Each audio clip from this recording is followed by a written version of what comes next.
dan Zahra. Jadi kita bakal wawancara dua komunitas, apa aja sih Zahra? Nah, kita bakal wawancara dua komunitas, yaitu ada komunitas lokal dan komunitas modern. Kalau komunitas lokalnya kita ambil dari Sanggar Jenggala, dan komunitas modernnya kita ambil dari Street Workout DKP. Kalau kalian penasaran, tonton sampai habis ya.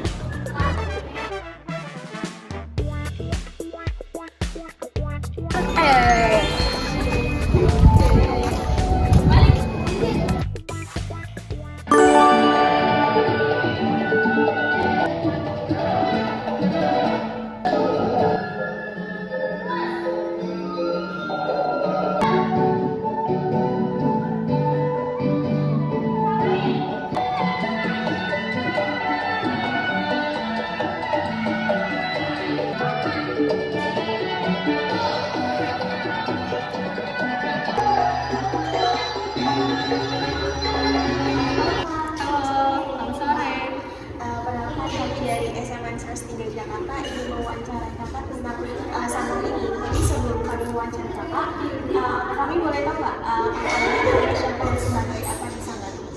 Oke, perkenalkan nama aku Siva, biasa aku dipanggil Kak Siva di sini. Di sini aku pelatih kedua dari Sanggar Jenggala. Kita satu bahasa sih menjadi untuk pertanyaan pertama nih, kira-kira kakak tahu aja siapa pendiri utama dari Sanggar Jenggala ini? Jadi yang punya Sanggar Jenggala dan sekaligus yang diriin Sanggar Jenggala ini adalah namanya Bu Anik.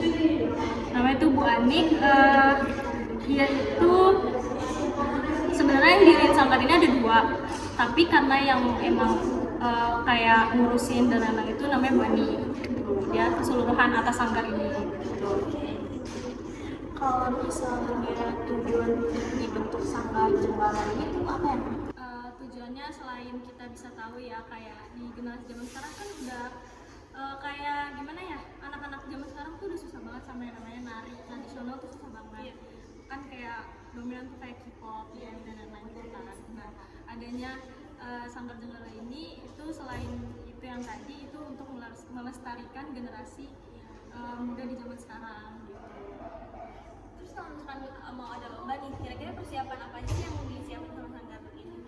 Selain latihan yang rutin, kita juga paling selain latihan di Sanggar rutin gitu, kita tuh latihan kayak latihan tambahan gitu. Dan itu tergantung dari si anaknya, misalkan kayak anaknya memang udah bisa nari, kayak udah jago nih dia gitu kan. Nah, kita bisa lihat kayak oh paling cuma berapa kali latihan gitu. Tapi kalau misalkan memang anaknya potensinya masih kurang gitu buat ikut lomba, kita tambahin buat tambahan latihan gitu. Itu di luar Sanggar rutinnya gitu. Kalau misalnya Sanggar Jenggala ini kayak ada perlambatan progres, gimana kalau aktivitasnya itu tetap bisa berjalan dengan lancar? Maksudnya gimana? Jadi kayak misalnya anak-anak itu dia males-malesan atau dia nggak mau yang berkembangnya besar ya. Selain itu kita juga kan di Sanggar tuh kan ada yang namanya pemanasan ya. Kita tuh berproses dari sebelum kita latihan rutin itu kita ada yang namanya pemanasan. Nah itu kita mau dari yang umur kecil, besar, sedang itu kita tuh tegas. Jadi kalau misalkan latihannya misalkan dia tuh otaknya lambat gitu kan, banyak tuh anak kecil yang otaknya tuh lambat banget nggak bisa ikutin kan. Nah itu tuh kita tegasin atau kita kayak tegur gitu apa dari kendalanya dari mereka gitu. Misalkan kayak nggak bisa ngikutin gerakan yang ini gitu. Nah kita tuh tanya gitu ke anaknya, kita bonding gitu. Biar anaknya tuh misalkan kayak kak aku nggak bisa di bagian ini gitu. Nah kita bukan privat sih, lebih ke intens ke dia gitu. Itu yang bikin anak-anak tuh kadang bisa gampang lanjut gitu, lanjutannya nggak lambat di situ aja gitu. Berdirinya Sanggar itu kira-kira ada nggak sih kak yang kayak tantangan yang terjadi gitu dari dalam dari Itu kalau tantangan sih banyak banget ya. Salah satunya itu yang kayak tadi ditanyain soal progres cara kembang anak tuh gimana, itu salah satunya. Kalau buat tantangan yang lain itu banyak banget tapi kita buat diomonginnya itu mungkin itu salah satunya, membentuk anak dari yang emang tidak bisa sampai bisa. Kalau misalnya kita mau join Sanggar ini kak, ini tuh ada khusus batas umurnya itu masih ada dari berapa sampai berapa? Oh kalau batas umur kita paling mentok itu di SMA, umuran SMA lah, terserah itu umur berapa, yang penting SMA. Nah paling kecil itu kita di 5 sampai 6 tahun aja.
aja selesai nari. Nah habis ini kita mau lanjut kemana sih guys?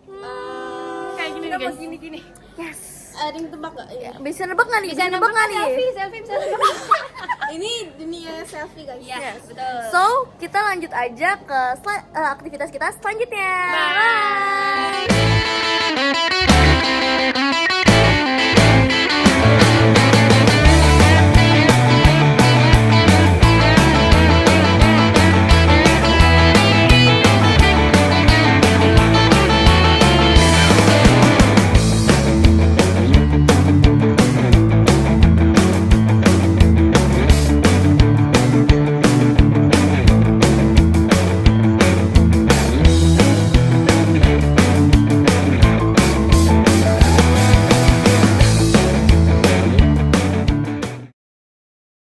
Oke, halo selamat malam. Selamat malam. Nah, sebelumnya perkenalkan Kak, kami dari salah satu pelajaran sama Universitas Jakarta yang ini mewawancara kakak tentang street workout BKT. Nah, sebelumnya boleh perkenalkan dulu nama kakak apa dan juga sebagai apa?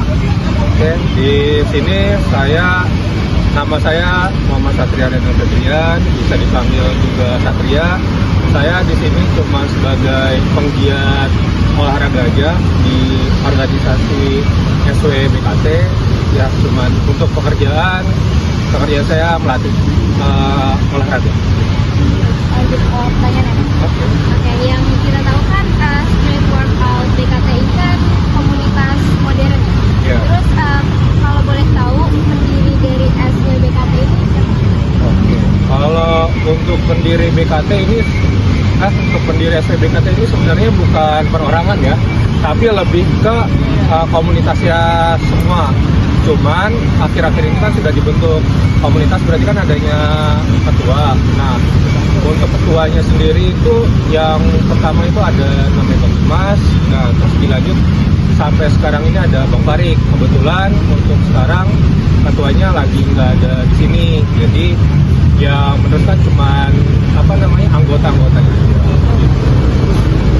Kira-kira kenapa bisa ada komunitas street workout BKT ini? Wah, kalau untuk bisa adanya itu karena dari orang-orang yang penggiat olahraga gitu kan. Awalnya itu dari sama-sama penggiat olahraga, akhirnya daripada kumpul di satu tempat tapi nggak ada visi misinya, akhirnya semua orang ini berembuk lah kan, udah berembuk untuk menjadikan sebuah komunitas.